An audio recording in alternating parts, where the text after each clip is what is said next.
Now, how about the thought of, with that AMA performance, like Adam is putting spectacle in front of music? I've got to ask you about that. It's interesting, yeah.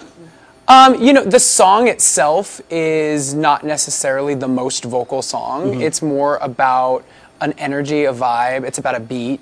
It's a dance song, you know what I mean? And lyrically, it's about sex, essentially, with a double meaning being, it's, you know, I'm here to entertain you. You know, I'm here to put on a show and show you, you know, what I'm about.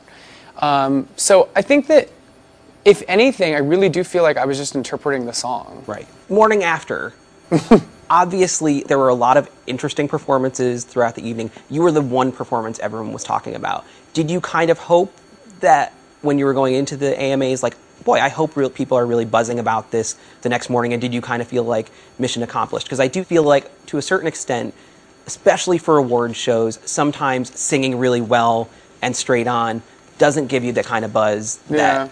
You know, what's funny is, like, I have a lot of thoughts about it, and I think the minute I say them, people think that it was all premeditated and that I was aiming to be a certain way, and that's not the case. I think looking back on it in hindsight now, I can be like, okay, yeah, that worked out pretty well, because I did get a lot of conversation on it, and that is helpful, you know. It wasn't my intention to piss people off, but the fact that I did doesn't bother me.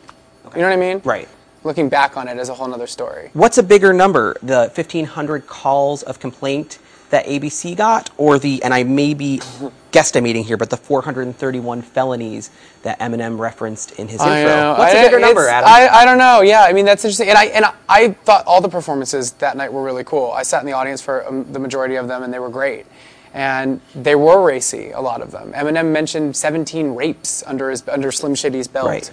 You know, and of course that's fictional. It's his character. I get it. It's not really true. I think Janet Jackson grabbed the crotch of one of her male dancers. Lady Gaga was smashing whiskey bottles on her piano. There were a lot of risque moments. Rihanna's dancers came on stage with rifles.